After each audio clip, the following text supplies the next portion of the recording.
Welcome to the Ordinary Doula Podcast with Angie Rozier, hosted by Birth Learning, where we help prepare folks for labor and birth with expertise coming from 20 years of experience in a busy doula practice, helping thousands of people prepare for labor, providing essential knowledge and tools for positive and empowering birth experiences.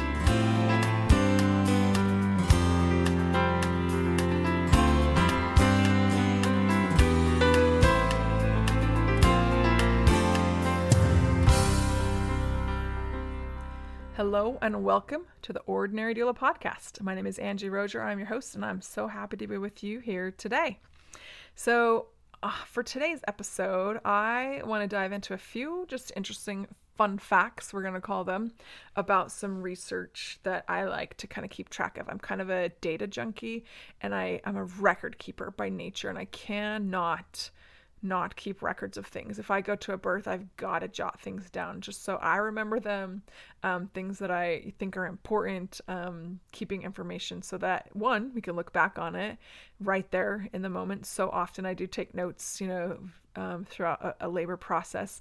And it's so important how often it comes up where my client will say, hey, when were we 3 centimeters? Or how long was I in the tub? Or how long has it been since they checked me or since my water broke or whatever? So I'm programmed to have this time frame of things recorded. And I've been recording data for a really long time. In the beginning, I didn't know why I was recording it, but it kind of grew. The things I was curious about, the things I wanted to know from every birth grew. I didn't know what I would do with it. But I continued doing it for years and years and years. And I have, spreadsheets upon spreadsheets, this awesome, huge database of hundreds and hundreds and hundreds of clients and dozens of data points for each one. So several years ago, I got my master's degree. And for my thesis, I combed through that data, and looked at all the different points of things that I recorded and got some fun facts out of it. I was looking for a lot of, meaningful things too, but here's just some fun facts I want to share with you about that. So I want you to understand, as we look at any data, like any research, we got to look at it for what it is, for what it isn't, who's doing it, who's behind it, kind of what are we out to look at, what are we out to prove. So there's all kinds of bias in research. There's different ways, different levels of research. There's levels of accuracy.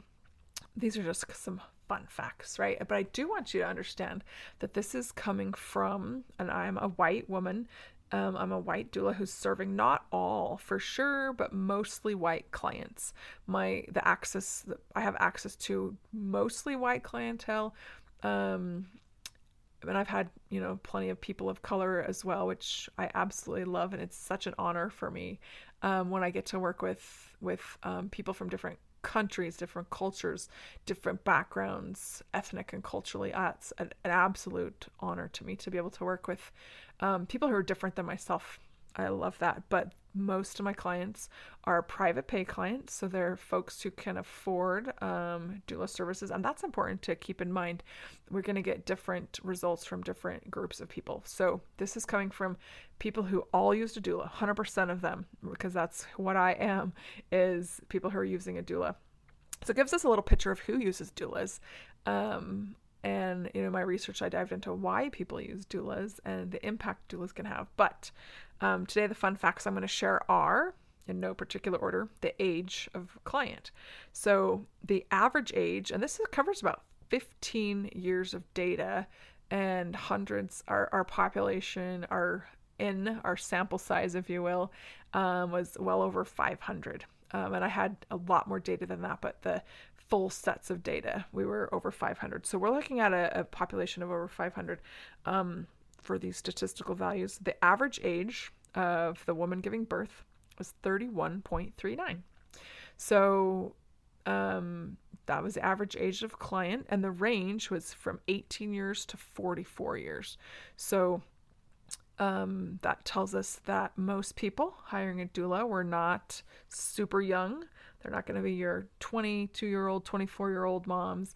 And that makes sense, right? If you're going to be investing in a doula, you might have more resources in your 30s than you do in your early 20s. So that's pretty common. I do have a client this year who's 52. So we're kind of broadening that range a little bit. I've helped several 18-year-olds and I absolutely love that. I think I've even had a 17-year-old now at this point, which is super cool. I totally enjoy that population. So yeah, average age of client was 31.39 years. Another interesting thing to know, and this I think is interesting for doulas anyway, and maybe those who are using them, is the average time that a doula is present for labor support, right? We do our prenatal visits ahead of time before labor begins, but the average length of time that a doula is actually present offering labor support was 7.68 hours. And this is over 15 years. So there can be quite a range. Our range is from half an hour, and really sometimes the range is 0. Like if we have missed a birth, I took those ones out, and sometimes birth is so precipitous or very fast that we don't make it there in time. I wish like crazy doulas had teleporters or helicopters or something to help us get there in time. And sometimes babies are born in cars or at home unintentionally or something. So everybody sometimes misses the birth, but the range is half an hour to 47 hours. So quite a broad range. And I don't know if people realize when doulas go into births, like that's an indefinite amount of time, right? And sometimes you miss a birth and sometimes you're there for 40 plus hours. I have had colleagues there for over 70 hours before. So that's on our long, oftentimes that's an induction. There's something long and slow going on. There's some things to address, whether it's emotional challenges, fetal positioning challenges, slow patient induction processes. There's lots of reasons that labor can be super long. I remember when I started doing this work, my mom had pretty quick labors, and she had 6 kids, kind of a big family, and I had 5 kids and fairly short labors as well. And when I started doing this work, my mom was blown away by how long labor could be. She's like, wow, I had no idea people were in labor that long sometimes. And when we look at labor, like to be in the hours in the 40s, 50s, and 60 hours long, it's not intense labor the whole time generally. You have a lot of slow warm-up time. Sometimes we do have an impressive amount of hours in active labor. So average is 7.68 hours. I've looked at my data over different years, and sometimes it's more like 9 hours on average that we're with people. In my doula partnership, we swap out. We have always 2 doulas, 2.5 kind of on each client. And at 12 hours or so, we will swap out so that our client always has somebody fresh and competent. A lot of doulas, there's different ways to work with that. Another just fun little interesting data point is the average number of vaginal exams. So this is during the labor process, how many times the cervix is checked. The average is 4.2. So if we're with people, up to 47 hours, but an average of 8, and they're getting about 4.2 vaginal exams, that's, every couple of hours. And when we look at averages, they're going to be getting every couple of hours. The range on this one is 0 vaginal exams. Sometimes you just get to the hospital and the baby comes out and obviously 10 centimeters. But generally upon arrival, you're going to get an exam to see, hey, what's the cervix doing? Where are we at? Are we going to keep you here? Admit you to the hospital? So there's generally always that first one. And then there can be a various number of vaginal exams after that to assess progress. So I would say anecdotally, what I most often see is 3 to 4, sometimes more, but 3 to 4 hours between exams when someone's in labor. Sometimes it is a whole lot more than that. Sometimes it's 6 or 7, but generally it's 3 or 4. Sometimes it's pretty frequent. I know my range of 0 to 13 vaginal exams, the 13 was at a hospital that had, at the time, I sure hope they've changed this policy by now. This was many years ago, but they had a policy at this hospital too. And I will say it wasn't one of my favorite hospitals, actually my least favorite to work in. But they had a policy to check the cervix every hour, no matter what. So if the water was broken, they're checking the cervix every hour. Not a great idea.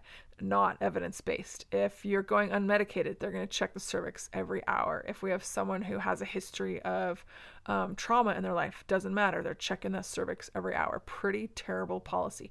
So I remember that one vividly. That was our 13 vaginal exams. So must have been with that person 13 hours as it works out.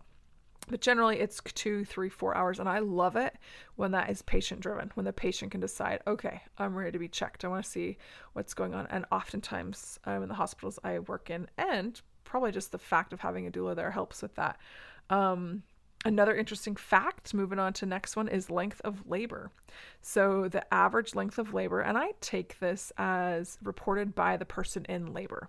So hospitals will report this differently. They kind of wait till you're quote unquote in active labor, which means you are 4, 5, or 6 centimeters, and they kind of measure that differently in different places, different regions, and that the cervix is making change. But we might have done a heck of a lot of work, been super active, working really hard for hours before we're getting to that spot. So what I have reported on average length of labor is reported by the person experiencing the labor, not a quote unquote active labor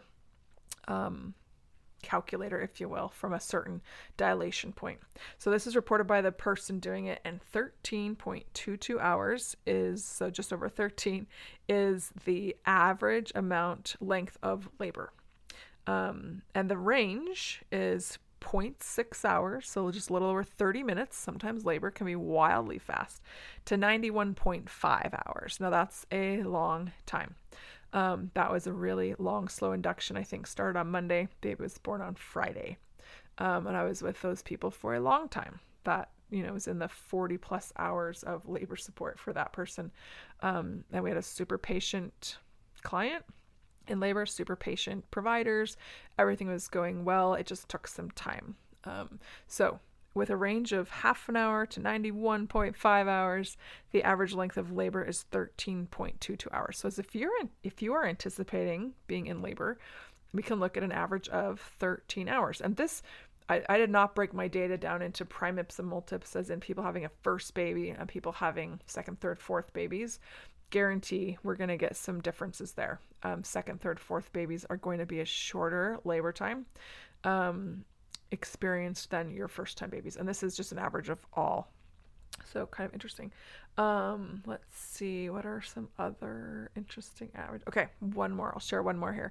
EBL, and I've done episodes on estimated blood loss in the past, but the EBL is estimated blood loss, so, and I record that after my client has a baby, and that tells me a lot of things that I might want to look for as I support them in the postpartum period and follow up with them. If they're having a higher blood loss than normal, I definitely take that into account, because that can impact postpartum mood challenges that may come up, fatigue when they're already recovering and working with a newborn and trying to breastfeed. It also may impact milk supply. So I take that into account as I move forward into the postpartum period with my clients. What was their blood loss? So the average that I recorded in 15 years was 368 cc's. So a cc is a gram or a milliliter. So 368, and I would anecdotally say 350 is very, very average. Sometimes you see hundreds, really scant. Sometimes you see more than that. That's something the providers are very interested in, right? They're assessing blood loss afterwards. And where's it coming from? From the uterus? Is it coming from a laceration? That's when they're just that immediate postpartum. They're going to be tracking that and helping to manage that. So the range on that was 50. That's super scant, 50 cc's of blood loss, up to 1450 was the average. And I did take out some outliers. I've had some incredibly high EBLs that I took out because it skewed the numbers quite incredibly. Like one really tough case was 4,500 cc's lost, and our body has about 5,000 cc's of blood, so almost all of her blood was lost, and that was a very scary situation, very rare, where she was in surgery and had a massive team, and the ICU team, and you would not believe how many blood products this particular client got put into her, waiting for clotting factors to start working from donated blood and platelets, because her clotting factors were gone. So that's why she lost so much blood. So those kinds of situations were not included in the data. I took out the outliers, but pretty average, 368 cc's of blood loss, and we can kind of expect that for sure after delivery. So let me see if there's any other fun facts. There's a couple, but I think I'll save them for another episode. But hopefully that's just odds and ends, little tidbits of information, some fun little things and averages. It's interesting to look at over the long view in my research, because I'm kind of a data junkie that way. Hopefully that's been helpful to you in some way as you move forward and prepare. Hey, I might be in labor for 13 hours, or my cervix might get checked an average of 4 times, or doula support, generally a little bit under 8 or 9 hours, and your age is whatever your age is, right? That's cool. So hopefully that can be helpful to you in some way. But thank you for sharing a little bit of my birth nerd research junkie information with me. Hopefully it's been helpful to you in some way. So today, I hope you can make a human connection with someone in your life. Reach out, provide joy, uplift someone nearby, someone familiar to you, someone unfamiliar to you, but reach out and make a connection, make a good difference in someone's life for the better. Hope to see you again next time. This is Angie Rozier signing off from the Ordinary Doula Podcast.